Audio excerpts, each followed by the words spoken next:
Welcome back to the Deep Dive. Today, we're jumping into some really fascinating sources, articles, research, all looking at the cultural history, the global significance, really, of cats. Yeah, the material we've got, it really does span the globe. And, millennia, too. Everything from how they're seen in ancient times right up to, well, the internet age. Right. So our mission here, our deep dive today, is to unpack all of that, find the most surprising, the most interesting insights about the roles cats have played. It's quite a journey they've taken in human society, isn't it? It really is. Think of it as a quick tour, maybe, through all these different cultures and times, trying to figure out why. Why do cats hold this unique place in our world? Okay, let's get into it. Starting way, way back. The sources make it clear. The story really kicks off in ancient Egypt. And there, cats weren't just pets. Not at all. They were sacred. Oh, much more than pets. Absolutely. The Egyptians had this incredibly deep connection, wove them right into their religion, linking them strongly with the goddess Bastet. Bastet, right. Goddess of fertility, home life, protection.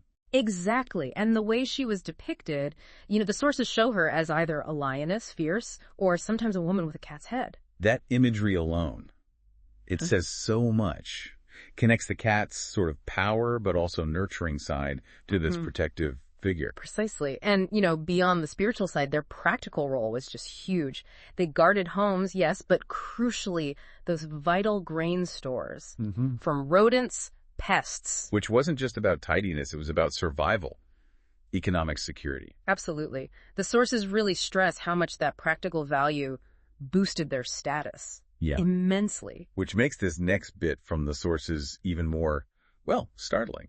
Harming a cat, even by accident. A capital offense. Yeah. Wow. That just shows how deeply ingrained they were, not just useful, but legally and religiously protected beings. It's an incredible level of reverence, and then there's the mummification the sources talk about. Right, not just pharaohs, cats too. Sometimes buried with their owners, sure, but also in these enormous cat cemeteries, like the Bubastayan near Saqqara, thousands upon thousands of cat mummies found there. So this wasn't just a few rich people's pets, this was widespread. A major practice. Definitely shows their high status across society. Okay, so, from practically being worshipped in Egypt, the sources suggest the view kind of shifts as cats move into ancient Greece and Rome. Less divine, maybe. More about their character, independence. Right, exactly. In the classical world, they were appreciated, sure, but that intense sacred link wasn't quite the same as in Egypt. In Greek myths, for instance, you sometimes see cats linked to Artemis. Goddess of the hunt. Yeah, mostly because of their agility, their stealth, qualities the Greeks admired, practical skills. And the Romans. The sources mentioned they definitely valued that practical side too. Protecting homes, grain stores on ships. That was a big deal. Oh, absolutely vital. But the lasting idea from Greece and Rome, the thing the sources really point to, is this focus on their independence, their self-reliance. Like that was the defining trait they saw. It seems so. And it wasn't just a passing thought. The sources suggest this classical view, this idea of cats as symbols of autonomy, really shaped how Europeans saw them for, centuries afterwards. Okay, so let's jump forward then. Medieval Europe. And here, the sources paint a much more complicated picture. Contradictory, even. Yeah, it's a real period of tension. On one hand, you have their practical side being maybe more essential than ever. Pest control, especially during plagues. Literally life-saving. Yeah. Keeping vermin down. Absolutely. But then on the other hand, you get this explosion of dark superstitions. Ah, the witchcraft connection. Exactly. The sources detail these widespread beliefs linking cats, especially black cats, with witches, dark magic, seen as familiar sometimes. Which must have fueled a lot of fear. And persecution, I imagine. Immense fear. And yet, here's the paradox the sources bring out.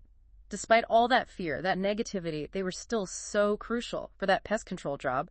Nobody could deny that. So the practical need kind of kept them around, even with the superstition.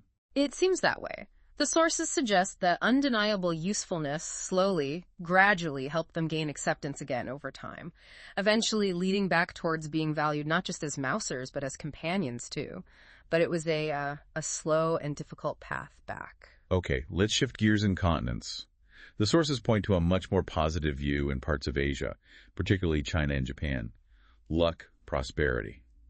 That seems to be the theme. Yes, definitely a brighter picture in China.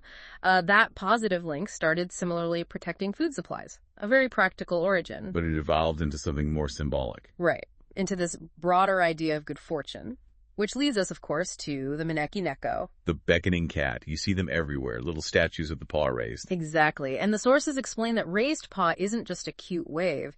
It's specifically meant to beckon, to draw in good luck, wealth. It really highlights their cultural role as symbols of prosperity. And the Meowkat is just as huge in Japan, right? The sources often mention that legend. The poor temple owner. Oh yeah, the story where the cat seems to beckon a wealthy lord passing by during a storm.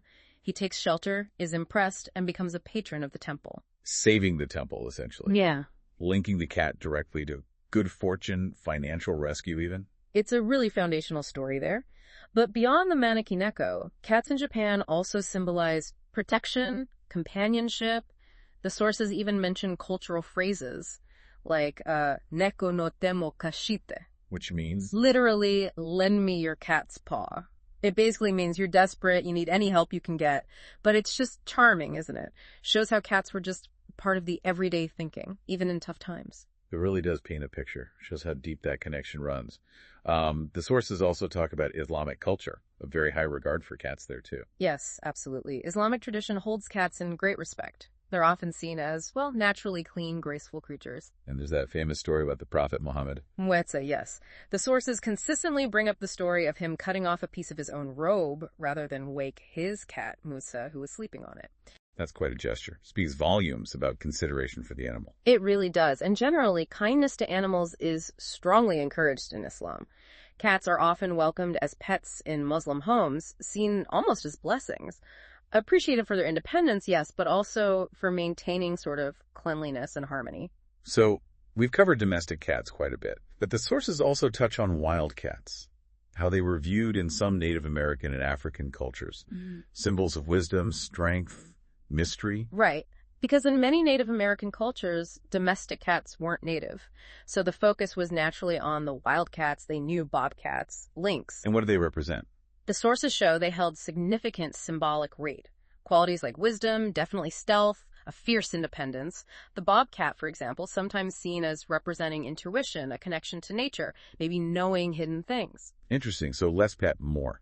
Powerful natural symbol. Exactly. Folklore often depicts them as spiritual guides or just potent symbols of strength, respected for their survival skills, their mastery of the wild. And shifting to Africa. Similar things with their native wildcats, like servals or golden cats. Very similar admiration, yes. For their incredible agility, their intelligence, their hunting skill. African myths, the sources say, often highlight their strength, their cleverness, elevating them to symbols of power, but also mystery. Mystery. Why mystery? Well, the sources suggest maybe because they're often elusive, nocturnal, slipping between the known world and the unknown. Sometimes seen as bridging the physical and spiritual realms because of that elusiveness. It's fascinating. Yeah. Whether domestic or wild, there's this recurring human fascination with their independence, isn't there? That wildness they retain. It really seems to be a core part of their appeal across so many cultures, something we admire or maybe find a bit enigmatic. Which brings us neatly to modern times, particularly in the West, where the sources make it clear they're overwhelmingly cherished as companions. First and foremost. Oh, absolutely. Their massive popularity as pets today seems to come down to that mix. Playful, yes, but also that famous independence makes them relatively low maintenance compared to, say, dogs. And they just provide comfort, don't they? Companionship. Especially maybe in our busy, sometimes isolating modern lives. Yeah. They really enrich people's homes. They really do.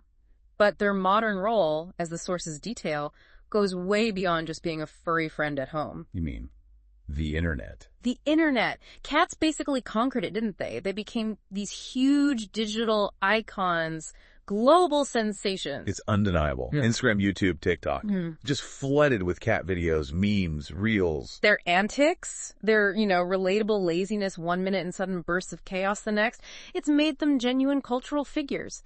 Influencers, even in the digital sphere, their online fame has just amplified their presence everywhere. And there's another modern role, maybe less flashy, but incredibly important that the sources highlight. Therapy cats. Yes, there's such a wonderful development, isn't it? Using that companionship role for healing in hospitals, nursing homes, schools. Providing emotional support. Exactly. And the sources mention research backing this up. Just interacting with a cat, petting them, that purr, it can genuinely reduce stress, lower blood pressure, ease anxiety. Wow. So it's not just a feeling, it's measurable. It seems so. Their calming presence helps fight loneliness, provides these simple moments of connection.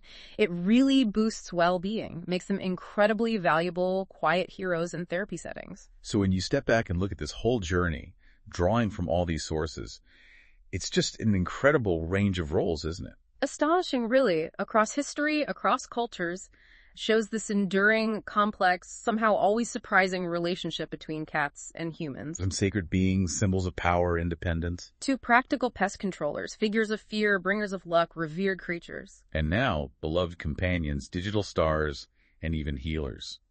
This deep dive really maps out a truly remarkable story. These sources, taken together, they just show how timeless, how adaptable the cat's role has been in enriching human lives, pretty much everywhere. So maybe a final thought for you, our listener, to ponder from all this material. Given this incredibly diverse history protector, symbol, companion, across so many cultures, so many eras, what does our enduring, unwavering fascination with cats, what does that ultimately tell us about ourselves?